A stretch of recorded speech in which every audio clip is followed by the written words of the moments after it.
அருந்தமிழர்களுக்கு வணக்கம். இன்றைய சிறப்பு நிகழ்ச்சியில் நிழல் முதல்வர் ஆதவ் அர்ஜுனா பற்றியும் அவரால் அமைச்சர்களுக்குள் ஏற்படும் சலசலப்புகள் பற்றியும் தன்னை தாண்டி தான் எல்லாமே நடக்கணும், தன்னை ஒரு முதல்வராக கருதி கொண்டு பல சிக்கல்களை நோக்கி தாவேகா அரசை கொண்டு செல்லும் ஆதவ் அர்ஜுனா அவர்கள் நீதிமன்றத்தில் தாவேகா அரசை தலைகுனிய வைக்கும் இந்த செயல்களை பற்றி தான் இன்னைக்கு விவாத நிகழ்ச்சியில் அண்ணன் சுரேஷ் அவரிடம் பேச போகிறோம். வாங்க நிகழ்ச்சி போனோம்.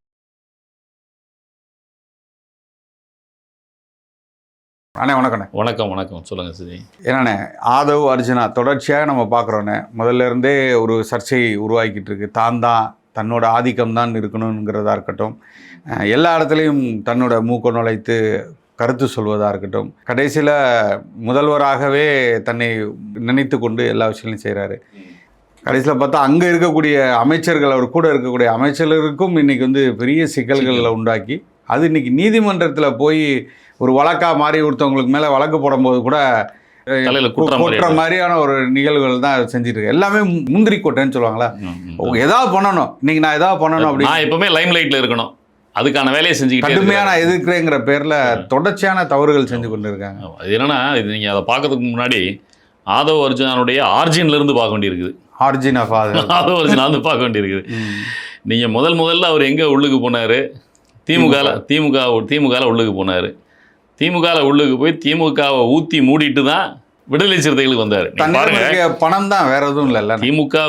திமுகவுடைய கட்சிக்காரங்க இந்த தேர்தல் தோல்வி குறித்தெல்லாம் பேசும்போது சொன்ன தகவல்களே என்ன சொல்கிறாங்கன்னா, ஆதவ் அர்ஜுனா உள்ளுக்கு வந்ததுக்கு அப்புறம் தான் அந்த ஸ்ட்ராட்டஜி டீமுக்கான முக்கியத்துவம் அதிகமாகி கட்சிக்காரர்களை கண்டுக்காமல் திமுகவில் விட்டாங்க. மாப்பிள்ளையை அந்த மாதிரி மாற்றிட்டாரு. இவர் இன்னொரு வீட்டு மாப்பிள்ளை, இந்த வீட்டு மாப்பிள்ளையை அப்படி மாத்திட்டு அதுல தனக்கான பலன், எம்பி பலன் கிடைக்கலன்னு தான் இதை உதறி விட்டுட்டு சிச்சி இந்த பழம் புளிக்கும் அப்படின்னு சொல்லிட்டு அவரு இங்க போனது. விடுதலை சிறுத்தைகளில் போகும்போது சில கமிட்மெண்ட்லாம் வாங்கிட்டு தான் போயிருக்கிறார் உள்ளுக்கு. ஆனா அங்க இவர் உள்ளுக்கு போனதுக்கு அப்புறம் இவருக்கு அதனுடைய தலைவர் சிறுத்தை தலைவர் கொடுத்த முக்கியத்துவம்லாம் பார்த்து தான் சிறுத்தைகளுக்குள்ளேயே அங்கே சிக்கல் உருவாயிடுச்சு. அங்கே பலர் ஆதவ் அர்ஜுனாவுக்கு எதிராக கருத்து சொல்ல ஆரம்பிச்சாங்க. இன்னைக்கு உட்கார்ந்துட்டு இருக்க அமைச்சரே ஆதவ் அர்ஜுனாவுக்கு எதிராக அங்கே உள்ளுக்கு இருக்கும்போது கருத்து சொன்னவர் தான். கடைசியில் நீங்கள் விகட நிகழ்ச்சியில் இவரை நம்பி தான், இவர் தான் என்னுடைய ஆதர்ச தலைவர், இவரை விட்டு எனக்கு தலைவரே கிடையாதுன்னு அங்கே இருக்கும்போது பேசிக்கிட்டு இருந்தார் ஐயா அண்ணன் திருமாவளவர்களை பற்றி. ஆனால் திருமா என்ன சொன்னார், அந்த நிகழ்ச்சிக்கு அவரை கூப்பிட்டாரு, அவர் போக மாட்டேன்னு சொல்லிட்டு நீங்களும் போக வேண்டாம் யோசித்துக்கோங்கன்னு சொன்னார். ஆனால் போயிட்டு பேச மாட்டேன்னு சொல்லிட்டு என்னென்னலாம் பேசக்கூடாதுன்னு திருமா சொல்லியிருந்தாரோ எல்லாத்தையுமே மேடையில் பேசி எல்லாத்தையும் அடித்து காலி பண்ணார். காதலிக்கிற வரைக்கும் பொறுமையாக இருந்தார் போல இருக்குது, அந்த வீட்டு மருமகனாக மாறுற வரைக்கும். அதுக்கப்புறம் பணம் கையில் வந்தப்பறம் அந்த பொறுமையை கொஞ்சமாக இழக்கிறாரு. இன்றைக்கி இந்த பதவியும் சேர்ந்து வந்தவுடனே முற்றிலுமாக பொறுமையை இழந்துட்டார். இதுதான் தாவேகா கட்சிக்குள்ளே விசாரிக்கின்ற பொழுது இதுதான் தகவல் சொல்கிறாங்க. நீங்கள் பாருங்கள், தாவேகா கட்சி ஆட்சி அமைப்பதற்கு முன்னதாக கட்சியாக இருக்கும் பொழுது நீங்கள் எந்த நிகழ்ச்சி நடந்தனாலும் சரி, அந்த நிகழ்ச்சியில் மேடை ஆளுமை பண்ணுறது இவர் ராஜ்மோகன் தான் மேடை ஆளுமை பண்ணுவார். அதே மாதிரி பொதுச் செயலாளர் அப்படின்ற அடிப்படையில் புஷி ஆனந்த் அவர்களுக்கு மிக முக்கியத்துவம் கிடைக்கும், அவர் தான் லீட் பண்ணுவார். ஸோ இவர் கிட்டத்தட்ட நம்ம ஒரு அமைதிப்படை சத்யராஜ் மாதிரி தான் அந்த இடங்கள்லாம் கிட்டத்தட்ட ஒரு அமைப்பும் அப்படி தான் வச்சுக்கோங்க. அந்த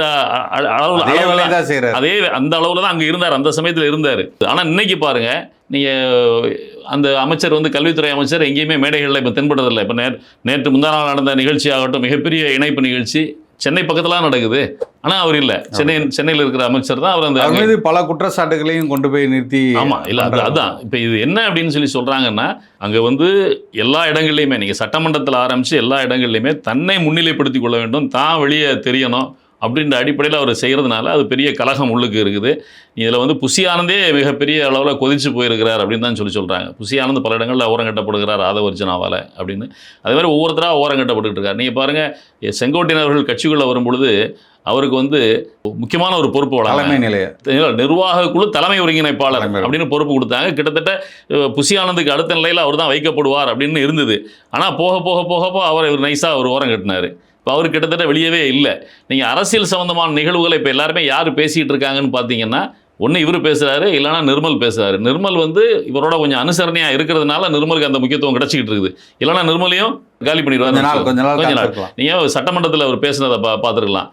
சபாநாயகர் சொல்லியும் கூட, இப்போ சபாநாயகர் சட்டமன்றத்தில் எதிர்க்கட்சிகள் பேசும்பொழுது தவறான தகவல்களை சொன்னால் சபாநாயகர் சொல்லுவார், அதை கண்டுக்காமல் பேசுவாங்க. ஆனால் ஆளுங்கட்சியை பொறுத்தவரை சபாநாயகர் கண்ணசைவை பார்த்து தான் பேசுவாங்க. சட்டமன்றத்தில் பேசும்பொழுது எப்போவுமே சபாநாயகரை பார்த்து தான் எதிர்க்கட்சிகளாக இருந்தாலும் ஆளுங்கட்சியாக இருந்தாலும் அமைச்சர்களாக இருந்தாலும் சபாநாயகர் மூலமாகத்தான் எடுத்து எதிர்க்கட்சிகளுக்கு கேள்வி கேட்டவர்களுக்கு பதில் சொல்லணும். சபாநாயகர் அவர்களே உங்கள் மூலமாக சொல்லுகிறோம் இப்படிதான் சொல்லணும். ஆனால் நீங்கள் பல நடவடிக்கைகள் பாருங்கள், பல இன்சிடென்ட் சட்டமன்றத்தில் நடந்தது. நீங்கள் தமிழ்தாய் வாழ்த்து தொடர்பாக வரும்பொழுது தமிழ்தாய் வாழ்த்து பாடப்படவே இல்லைன்னாரு. அந்த சமயத்தில் சபாநாயகர் குறுக்கிடுறாரு. ஆனால் அதை அவர் கண்டுக்கிட்டாரான்னு பாருங்கள், கண்டுக்கவே இல்லை. அதுக்கப்புறமா மிக மோசமான குற்றச்சாட்டு, திமுகவினரால் 2 வயது குழந்தைகளெல்லாம் பாலியல் வல்லுறவுக்கு உள்ளாகப்பட்டார்கள் அப்படின்னு சொல்லும்போது பேசும்பொழுது அப்போ சபாநாயகர் சொல்றாரு, அமைச்சர் ஆதாரம் இல்லாம பேசக்கூடாது, நான் ஆதாரத்தை நாளைக்கு தரேன். திராவிட முன்னேற்ற கழகத்துல எத்தனை பேர் 2 வயசு குழந்தைகளை ரேப் பண்ண திராவிட முன்னேற்ற கழகம் ஆதாரம் இல்லாம நீங்களும் ஆதாரம் இல்லாம சொல்லக்கூடாது. ஆதாரம் இருக்கு. பேரை சொல்லுங்க, ஊரை சொல்லுங்க, எந்த வழக்கு, எந்த போலீஸ் ஸ்டேஷன் சொல்லுங்க. நீங்க சொல்லக்கூடாது. பேரவைத் தலைவர்களே, ஆதாரத்தை நாளைக்கே நான் சப்மிட் பண்றேன். இது சட்டமன்றமா இல்லையா? நாளைக்கு சோ சபாநாயகராலே அவர் கட்டுப்படுத்த முடியல. இப்படி ஒவ்வொரு இடங்கள்லையும் இதனுடைய அடுத்த வெளிப்பாடு தான் நீங்கள் இணைப்பு நிகழ்ச்சியில் பேசும்போது கரூரில் எனக்கு ஒரு கணக்கு வழக்கு இருக்குது அப்படின்னு சொல்லி பேசுனது. நீங்கள் பாருங்கள், 10ஆம் தேதி விஜய் அவர்கள் கரூர் போகிற மாதிரி இருக்குது. இன்றைக்கி கூட எல்லா பத்திரிகைகளிலும், ஆங்கில பத்திரிகை உட்பட எல்லா பத்திரிகையிலும் பெரிய செய்திகளாக வந்திருக்கிறது. 41 குடும்பத்தினரை அழைத்து பேச போகிறார். அரசு வேலை வாய்ப்பு கொடுப்பதற்கான வாய்ப்பு இருக்கிறது அப்படின்றதெல்லாம் இன்றைக்கி பத்திரிகைகளில் போட்டுட்ருக்காங்க. ஸோ விஜய் அந்த கனவில் இருந்தார், அந்த கனவை உடச்சி விட்டார். இப்போ திமுக உடனடியாக உச்சநீதிமன்றத்தில் போய் ஒரு இம்ப்ளீட் பெட்டிஷன் போட்டு இதில் எங்களை சேர்க்கணும், இந்த வழக்கு அவங்க மேலே உள்ள வழக்கு, இதில் அவர் போய் எப்படி பார்க்கலாம். அப்போ இதுக்கெல்லாம் அடிப்படை காரணம் என்ன? இப்போ தாவேகா கட்சியில் இதெல்லாம் பேசிகிட்டு இருக்காங்க. இதை விஜயனுடைய கவனத்துக்கு கொண்டு போகணும்னு முயற்சி பண்ணுறாங்க. இப்போ நீ ஒரு மேடையில் பேசுனதுனால தான் திமுக உச்சநீதிமன்றத்தில் போய் இப்போ அந்த வழக்கை போட்டு 10ஆம் தேதி இவங்க போடாமல் தடுக்கிறதுக்கான வாய்ப்புகள் இருக்குது. இன்னொன்று, இந்த 41 குடும்பத்துக்கும் அரசு வேலை வாய்ப்பு கிடைச்சிருக்கும். இப்போ இவங்க பேசுனதுனால, இப்போ உச்சநீதிமன்றம் போயிட்டதுனால அதை இப்போ கொடுக்க முடியாது. அப்போ இது யார் முந்திரி கூட்டத்தனமாக இந்த விஷயத்தை பேசுனதுனால தானே. காவல்துறை அதிகாரிகளே கிட்டத்தட்ட காவல்துறை விஜய்கிட்ட இருக்குன்னு சொன்னால் கூட, ஆனால் காவல்துறை அதிகாரிகளை கட்டுப்படுத்துவது யார் எங்கே இருக்கணும்னு முடிவு பண்ணுறது கூட ஆதவர்ஜுனா தான் முடிவு பண்ணுறதா தான் சொல்கிறாங்க. ஆனால் நேற்று பேசும்போது பொதுவாக பேசும்போது திமுக ஆட்சியில் எங்கள் மக்களை எல்லாம் காவல்துறையை வைத்து கரூரில் கொன்று ஒழித்தார்கள் அப்படின்னு பேசுனதில் காவல்துறை அதிகாரிகளே பல பேர் கோபமாக இருக்கிறதா சொல்கிறாங்க. இப்படி ஒவ்வொரு நிகழ்ச்சியிலையும் நீ தன்னை, அதாவது தான் தான் இருக்கிறேன் அப்படின்னு காட்டிக்கிறதுக்காக நடந்த நிகழ்ச்சி. அதே மாதிரி பார்த்தீங்கன்னா நீங்கள் அமைச்சர் கீர்த்தனா ஜெகதீஸ்வரி சண்டை பெரிய அளவில் எல்லாருக்குமே தெரியும். யார் பேரை முன்னாடி போடுறது பின்னாடி போடுறதுன்றதில். இப்போ அமைச்சர் சரத் போதைப்பொருள் பயன்படுத்தினதாக வந்த செய்தி தொடர்பாக ஒரு சிக்கல் ஓடிட்டு இருந்தது. இப்போ அதில் கட்சி உள்ளுக்குள்ளே பேசி கிட்டத்தட்ட இப்போ இவரெல்லாம் உள்ளுக்கு கொண்டு வராங்கல்ல, நீங்கள் கூட சொல்லிட்டு இருந்தீங்க. அதான் விஜயபாஸ்கர் சம்மந்தமாக பேசும்பொழுது இல்லை, அது கூட அதுதான் சொல்லிட்டு இருக்காங்க. என்னென்னா, விஜய் அவர்களுக்கு துளி கூட விருப்பம் இல்லை இந்த விஜயபாஸ்கர் 2 பேரும் இணையிறது. ஏன்னா மிகப்பெரிய ஊழல் குற்றச்சாட்டு தொடர்ச்சியாக பேசிக்கொண்டே இருக்கிற ஊடகங்கள் செய்திகளாக சொல்லிக்கிட்டே இருக்காங்க. இவர்கள் 2 பேர் வந்தால் மிகப்பெரிய பின்னடைவு உண்டாகும் கட்சிக்கு அப்படிங்கிறதுனால தான் அவரே அந்த நிகழ்வுக்கு வரதை தவிர்த்தார். அப்படியாப்பட்டவரை உள்ளே கொண்டு வந்ததில் மிக முக்கியமான பொறுப்பு யாருக்கு இருந்துச்சுன்னா ஆதவர்ஜுனாக்கு தான். ஏன்னா இவங்க 2 பேருக்கு அமைச்சர் பொறுப்பு கொடுக்குறேன்னு இருக்கார். அமைச்சர் பொறுப்பு கொடுத்து நான் உங்களை முக்கியமாக விஜயபாஸ்கர் அவர்கள் புதுக்கோட்டை விஜயபாஸ்கர் உங்களுக்கு அமைச்சர் பொறுப்பு கொடுக்குறேன். என்னன்னா எல்லாமே பணம் டீலிங் தான். இந்த இதில் தான் அவரை உள்ளே கொண்டு வர்றதுன்னு நினைக்குது. ஆமாம். இப்போ என்னென்னா, இப்போ இவங்களுக்கு கொடுக்கும்போது 2 அமைச்சர்களை அமைச்சரவையில் ஏற்கனவே இருக்கிறவங்கள ட்ராப் பண்ணுற மாதிரி இருக்குன்னா 34 பேருக்கு மேலே இருக்க முடியாது. முதல்வரோட சேர்ந்து 35. அப்போ கிட்டத்தட்ட இவர் சரத் வெளியேற்றப்படுகிறாருன்னு. இதில் கீர்த்தனா இவருடைய நெருக்கமான தோழியாக இருக்கிற காரணத்தினால அவங்கள காப்பாற்றினா கீர்த்தனா தான் முதல்ல ட்ராப் பண்ணப்படுவார்கள்ன்ற மாதிரி இருந்தது. இப்போ டக்குன்னு ஒரு காய் நகரத்தல் மாதிரி இப்போ ஜெகதீஸ்வரியை வெளியேற்றதுக்கான வாய்ப்பு இருக்குது அப்படின்னு சொல்கிறாங்க. இப்போ இதனுடைய எல்லா பின்னணியிலையும் இவர் தான் இருக்கிறாரு. மேடைகளில் பேசும்பொழுது கட்சிக்காரங்கிட்ட கைத்தட்டல் வாங்கி கட்சிக்காரர்கள் எல்லாம் நம்ம ஆட்களாக மாற்றிக்கணும் அப்படின்றதுக்காக கைத்தட்டலுக்காகவே பேசுகிறார். அப்படி பேசுனா தான் கரூர் சமாச்சாரம் பேசுறது. ராஜ்மோகன் ஓரங்கட்டப்படுகிறதும் கூட அது ஒரு காரணம் சொல்லுங்க. ஆமாம், நீங்கள் மேடை ஆளுமை அவர் இப்போ எவ்வளோ தெளிவாக பண்ணுவார். அன்றைக்கி அவர் மேடை ஆளுமை எங்கேயுமே இல்லை. நீங்கள் நீங்கள் வரிசையாக பாருங்கள். முதல்வருக்கு அடுத்து புஷி ஆனந்துக்கு அடுத்து ஆதவர்ஜுனா.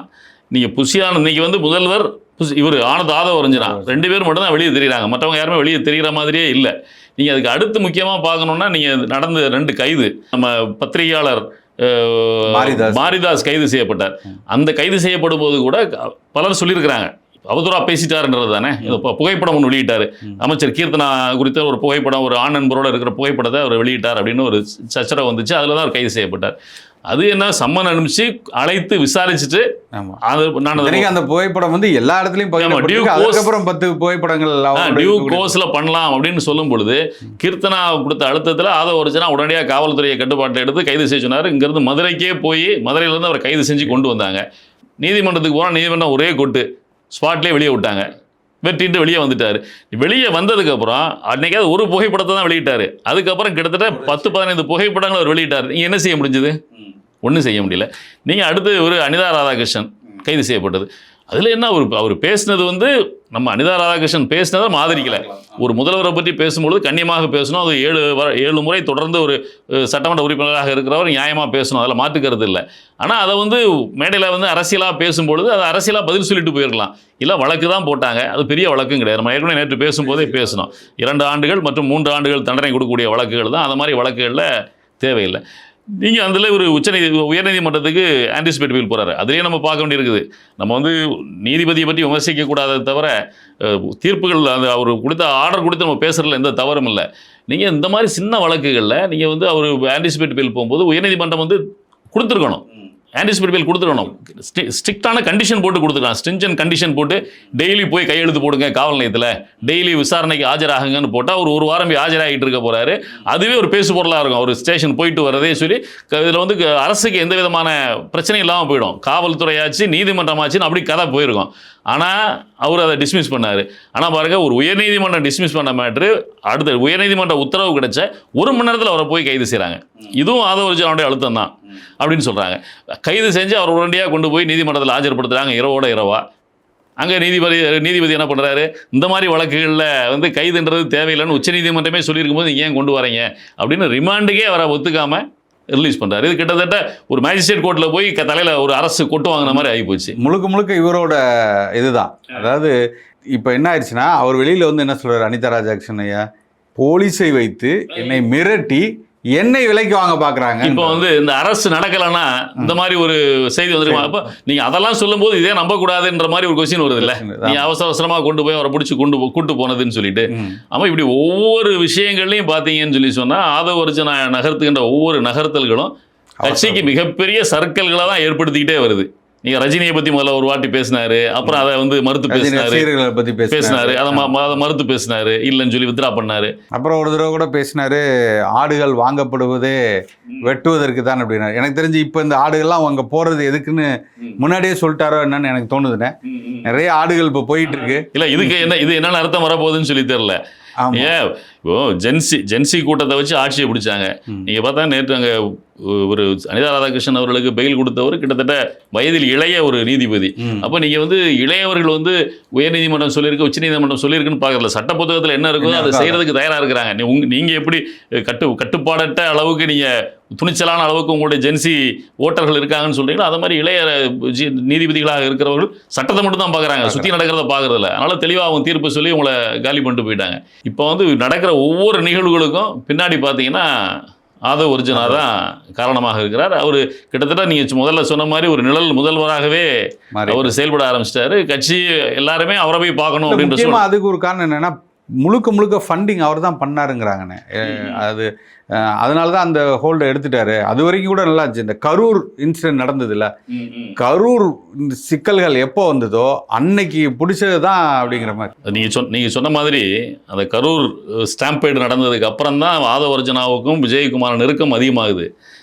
சம்பவம் ஏற்பட்டோன்னே இவர் வந்துடுறாரு. கொஞ்ச நாள் எங்கே இருக்கிறாருன்னு தெரியாமல் இருந்தார். அதுக்கப்புறம் வெளியே வந்து பதில் சொல்ல ஆரம்பித்ததுக்கப்புறம் இவங்க ஒரு 1 மேன் கமிஷன் போட்டாங்க. அதுக்கு எதிராக இவர் உச்சநீதிமன்றத்துக்கு போனார். உச்சநீதிமன்றத்தில் சிபிஐ விசாரணைக்கு போட்டு இவரே அங்கே போய் ஆஜராக வேண்டிய சூழ்நிலை வரும்போது ஆதவ அர்ஜுனாவும் கூட சேர்ந்து பயணம் செய்கிற சூழல்லாம் ஏற்படுகிறது. கட்சிக்காரங்களை கேட்கும்போது அந்த சமயத்தில் தான் ஆதவ அர்ஜுனா வந்து விஜய்கிட்ட மிகவும் நெருக்கமாகிறாருன்னு சொல்கிறாங்க. ஏன்னா ஆதவ அர்ஜுனா அவருடைய பிஜேபி பின்புலமும் அவருக்கு நிறைய இருக்குது. ஏன்னா நிறைய ஃபண்டிங் வாண்டடா வந்து அங்கிருந்து ஆட்களை அனுப்பி அதனுடைய பின்னணியில் எல்லாமே ஆதவ அர்ஜுனா இருந்ததாக தான் சொல்கிறாங்க கட்சிக்காரங்க இப்போ சொல்கிறாங்க. அப்போது இவர் வந்து அங்கே அந்த லாபிங் ஒர்க்கெலாம் பண்ணி கொடுத்து இவரை வந்து சிபிஐ அலுவலகத்துக்கு கூட்டு போயிட்டு வெளியே வரும்போது வாகனத்தில் உள்ளுக்கு இருந்து மேலே எந்திரிச்சு நின்று கையை காட்டிட்டு வர்றதுக்கு வச்சது. இது எல்லாம் வந்து ஆதவ அர்ஜுனா மேலே ஒரு பெரிய மரியாதையை விஜய்க்கு ஏற்படுத்தி விட்டது. அப்போ இந்த நிகழ்வுகளுக்கு அப்புறம் தான் கிட்டத்தட்ட ஆதவ அர்ஜுனா என்ன சொன்னாலும் சரி அப்படின்னு சொல்கிற இடத்துக்கு விஜய் வந்துட்டு தான் கட்சிக்காரங்க சொல்கிறாங்க. அதை இவர் பயன்படுத்தி தான் இப்போ ஒவ்வொரு நிகழ்வுகள்லையும் தன்னை முன்னிலைப்படுத்துகிறது அப்படின்னு சொல்லி இருக்கிறாரு. விஜய் வந்து அவரின் கைக்குள்ள இருக்காங்கிற மாதிரி தானே அப்படிதான் சொல்றாங்க. பட் அதை வெளிப்படையா கட்சிக்காரங்களால சொல்ல முடியல. ஆனா புஷி ஆனந்த் புலம்பிக்கிட்டு இருக்கிறாரு. புஷி ஆனந்த் வந்து கட்சிக்காரங்க, அதனாலதான் பாத்தீங்கன்னா எந்த நிகழ்வு நடந்தாலும் புஷி ஆனந்த் வந்து கீழே கட்சிக்காரங்கிட்ட இறங்கி பழகிற நிகழ்வு வேலைகள் இருக்குல்ல, அதை செஞ்சுக்கிட்டே இருக்கிறாரு. ஏன்னா நாளைக்கு வரைக்கும் நம்மளை காப்பாற்ற போறது கட்சிக்காரங்க தான், ரசிகர் மன்றத்தில் உள்ளவங்க தான். ஏன்னா கிட்டத்தட்ட அந்த காலத்திலிருந்து 30-40 ஆண்டுகளாக தொடர்ந்து ரசிகர் மன்றத்தில் இருந்து வந்தேன். நீங்க பாருங்க, அது அமைச்சரவை பேர் எடுத்து பாத்தீங்கன்னா விஜய்க்கு அடுத்து நீண்ட காலமாக கட்சியில் பயணம் செய்கிறது இவர் மட்டும்தானே. மற்றவர்கள் யாருமே கிடையாது. மற்றவர்கள் எல்லாம் ஜூனியர் அமைச்சர்களாக இருக்கக்கூடியவங்க தான். அப்போ மேலே உள்ள அமைச்சர்கள் எல்லாருமே புதுசாக வெளியிருந்து உள்ளுக்கு வந்தவங்க தான். அதனால் வந்து ஆதவ அர்ஜுனாவுக்கு அது ஒரு பெரிய ஆடட் அட்வான்டேஜாக மாறி போச்சு. யாரும் இப்போ புஷி ஆனந்த் தவிர கிடையாது. புஷி ஆனந்த் அந்த கட்சிக்காரங்களை பார்க்குற வேலையை மட்டும் செய்கிறாரு. இவற்றை பணபலம் இருக்கிறதுனால புஷி ஆனந்த் அதை வச்சு அமைக்கிறாரு. ஸோ இதெல்லாம் வச்சு பார்க்கும் பொழுது மிகப்பெரிய கெட்ட பேரை வாங்க வேண்டிய தேவை ஏற்படும். அதை விஜய் தான் முடிவு செய்ய வேண்டும். எங்கே போய் இது நினைக்க போகுது அப்படின்றது விரைவில் தெரியும். ஆமாம், ஆண்டு கொண்டு இருப்பவனுக்கே வெளிச்சம். அவ்வளோதான்.